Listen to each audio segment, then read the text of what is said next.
రాహువు తూర్పు దిశ వైపు చూస్తూ ఆకాశయానం ప్రారంభించాడు. అతనిలో ఆలోచనలు సాగుతున్నాయి. ఉదయ సమయం నుండి అస్తమయం దాకా ఈరోజు సూర్యుడిని తన నోటిలో బంధించి ఉంచాలి. అరుణుడి ఉనికి తనకు తోడ్పడుతుంది. తాను సూర్యుడి సమీపానికి వెళ్ళగలడు. సూర్యుడిని అవలీలగా తన నోటితో ఆక్రమించుకోగలడు. అరుణుడు తనకు అడ్డంకి కాలేడు. రచకుడిని ముప్పు తిప్పలు పెట్టే తనకు సారథి ఒక లెక్క కాదు. సంపూర్ణ శరీరుడితో సమరం చేసే తనకు అంగవికలుడు ఆటంకం కాదు. మేఘాల మీద మేఘాల క్రింద సాగుతూ మేఘాల మధ్య దాగుతూ తన ప్రయాణాన్ని సాగిస్తున్నాడు రాహువు. సూర్యుడి దయనీయ స్థితిని తలుచుకుని బిగ్గరగా విజయగర్వంతో మేఘాలు చెదిరిపోయేలా నోరారా అట్టహాసం చేయాలనిపిస్తోంది రాహువుకి. మంచు తెరలాంటి మేఘాల్లోంచి వెలుపునికి శరవేగంతో దూసుకు వచ్చిన రాహువు తటాలున ఆగాడు. అతని కళ్ళల్లో ఆశ్చర్యము, సందేహము కలగాపులగంగా ప్రత్యక్షమయ్యాయి. ఎదురుగా త్రిమూర్తులు, తన శిరస్సును ఖండించిన విష్ణువు, తనకు అద్భుత శక్తులు ప్రసాదించిన పరమేశ్వరుడు, తన పితామహుడికి జనకుడైన బ్రహ్మ. పరమేశ్వరుల చరణాలకు ప్రణామాలు.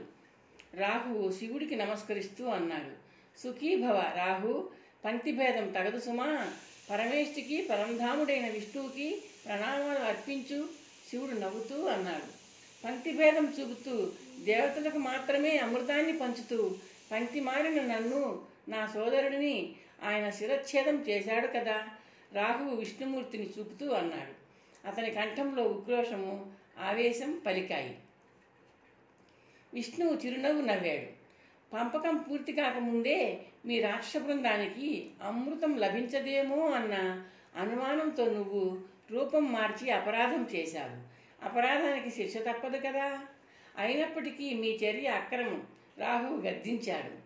ధన్వంతరి అమృత కలశంతో ఆవిర్భవించగానే ఆ కలశాన్ని స్వాధీనం చేసుకుని మీరందరూ పారిపోయారు. అది అక్రమం కాదా? ఆ అక్రమాన్ని అప్పుడు నువ్వు ఖండించలేదేం? విష్ణువు చిరునవ్వుతో అడిగాడు. రాహు మౌనాన్ని ఆశ్రయించి పక్కచూపులు చూశాడు. రాహు, అదంతా గతం. ఆ గతాన్ని మర్చిపో. నువ్వు సూర్యుడి మీద పగబట్టి అతడిని కబళించే ప్రతీకారం చేయడానికి నిర్ణయించుకున్నావు. నీ ప్రతీకార చర్య నీ శత్రువు ఒక్కడికే కష్టం కలిగిస్తే అది సమర్థనీయమే. అయితే నీ గ్రహణం వల్ల చీకటిలో లోకాలు తల్లడిల్లుతున్నాయి. ప్రాణులకు మహానష్టము, మహా కష్టము కలిగించే బహుముఖ చర్య నీ ప్రతీకారం. దానికి నువ్వు స్వస్తి చెప్పాలి. పరమేశ్వరుడు రాహువును తీక్షణంగా చూస్తూ అన్నాడు. స్వామి, నీ పుత్రుడు కోరిన వరాలు కటాక్షించాను కదా. అవి నీ స్థానాన్ని, గౌరవాన్ని పెంపొందించేవే కదా. మరొక సత్యం ఉంది. సూర్యచంద్రులు నిన్ను చూపించారు. వాళ్ళు చేసిన నేరం అంతే. శ్రీ మహావిష్ణువు నీ శిరస్సును ఖండించి వేశాడు. ఆయన మీద నీకు ప్రతీకారం వాంఛలేదు. విచిత్రంగా లేదు? పరమశివుడు నవ్వాడు. అవును రాహు, నీ ప్రతీకారేచ్ఛ ఆవేశంలోంచి పుట్టింది, ఆలోచనలోంచి ఆవిర్భవించింది కాదు. నీకు నష్టం కలిగించిన వ్యక్తికి నువ్వు కష్టం కలిగించవచ్చు, నష్టము కలిగించవచ్చు. అయితే అది ఇతరులను బాధించరాదు. పరమశివుడు చెప్పింది నిజమే కదా. బ్రహ్మ అనునయంగా అన్నాడు. రాహు, నువ్వు నా సంకల్పాన్ని అనుసరించి కశ్యపపుత్రుడిగా జన్మించావు. నువ్వు కారణ జన్ముడివి. సూర్యచంద్రుల మీద పగ తీర్చుకోవడానికి నువ్వు అవతరించలేదు. త్వరలో నిన్ను ఒక విశిష్ట దేవబృందంలో ఒకడుగా అభిషేకించబోతున్నాము. ఆ పదవితో పరమశివుడు ప్రసాదించిన వరం కార్యరూపం ధరిస్తుంది. లోకాలు నిన్ను ఆరాధిస్తాయి.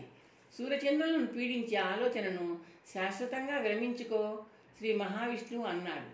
మా త్రిమూర్తుల ఆశయం అదే సింహికేయ. బ్రహ్మ అనునయంగా అన్నాడు. రాహు మౌనంగా శివుడి వైపు చూశాడు.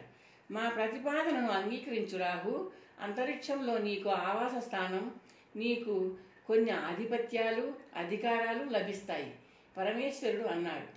రాహు త్రిమూర్తుల వైపు చూస్తూ వినయంగా చేతులు జోడించాడు.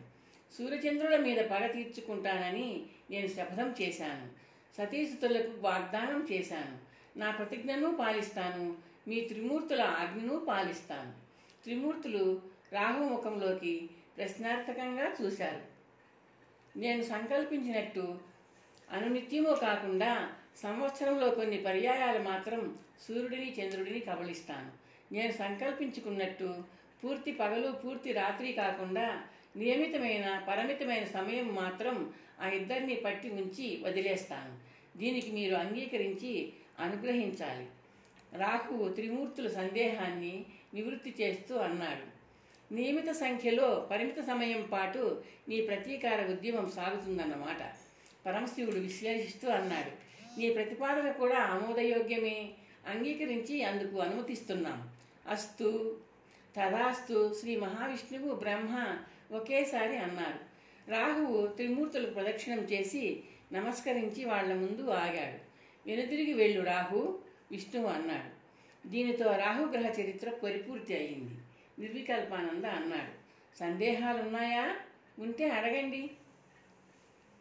గురువుగారు, రాహు త్రిమూర్తులకు ఇచ్చిన మాటను నిలబెట్టుకున్నాడా? సదానందుడు అడిగాడు.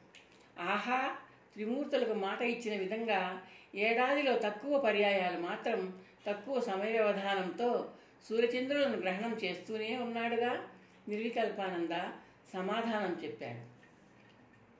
అమావాస్య నాటి పగలు సూర్యుడిని, పౌర్ణమి నాటి రాత్రి చంద్రుడిని గ్రహణం చేయాలని రాహుకేతువులిద్దరూ నిర్ణయించుకున్నారు. ఆ వివరాలు కేతువు చరిత్రలో చెప్పుకుందాం. కేతువు రాహువుతో పాటు కశ్యపాశ్రమంలో పెరిగినవాడని, క్షీరసాగర మదన సమయంలో రాహువులాగే దేవతగా నటించి శిరచ్ఛేదం చేయించుకున్నాడని చెప్పుకున్నాం. కేతువు గురించి మిగిలిన విషయాలు తెలుసుకుందాం. నిర్వికల్పానంద ఉపోద్ఘాతంగా అన్నాడు.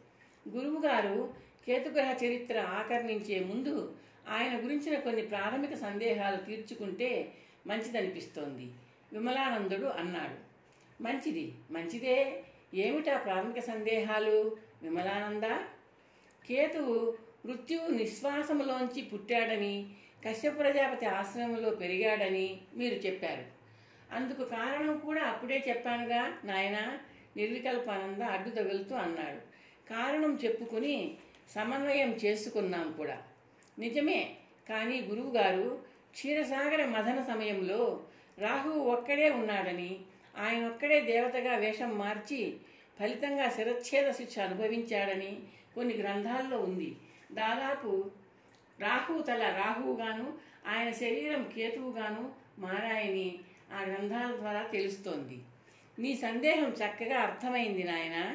ఇంకొంచెం వివరించి నీ సందేహాన్ని నివృత్తి చేసే ప్రయత్నం చేస్తా. నిర్వికల్పానంద అన్నాడు. నవగ్రహ దేవతలలో ఒక్కడైన కేతువు ప్రస్తుతం ఆలయాలలో ఏ రూపంలో దర్శనమిస్తున్నాడు అనే అంశాన్ని దృష్టిలో ఉంచుకొని ఒక అవగాహనకు రావడం శ్రేయస్కరం. అలా చేస్తే ఆస్తికుల మనోభావాలను, నవగ్రహ ఆరాధకుల విశ్వాసాన్ని గౌరవించిన ఫలితం దక్కుతుంది. ఇతర అష్టగ్రహాలలాగే నవగ్రహమైన కేతువుకు ప్రత్యేకమైన పరిపూర్ణమైన రూపం ఉంది. రాహుకేతువులు ఛాయాగ్రహాలు అని అనుకున్నప్పటికీ ఆ ఇద్దరికీ ప్రత్యేకమైన విశిష్టమైన వ్యక్తిత్వాలు ఉన్నట్లు స్పష్టంగా తెలుస్తోంది. కేతుగ్రహ రూపం ప్రత్యేకం, ఆరాధన ప్రత్యేకం, స్తోత్రం ప్రత్యేకం, కాంతి ప్రక్రియ ప్రత్యేకం. ఇన్ని ప్రత్యేకతలు ఉన్నప్పుడు ఆది నుండి ఆ గ్రహదేవతకు ప్రత్యేక వ్యక్తిత్వం ఉందనుకోవడం అశాస్త్రీయం కాదు. కొన్ని పురాణాలలో కేతువు ప్రత్యేకంగా ఆవిర్భవించినట్టుగా వివరించబడింది. విష్ణు ధర్మోత్తర పురాణం కేతువు రాహువులో భాగం కాదని, ప్రత్యేకంగా ఆవిర్భవించాడని చెప్తోంది.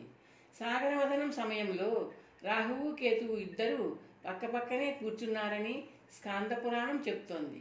రంగనాథ రామాయణం కూడా ఆ వచనాన్నే బలపరుస్తూ రాహుకేతువులు ఇద్దరు ప్రత్యేక వ్యక్తిత్వాలున్నట్టు వాళ్ళని పేర్కొంది.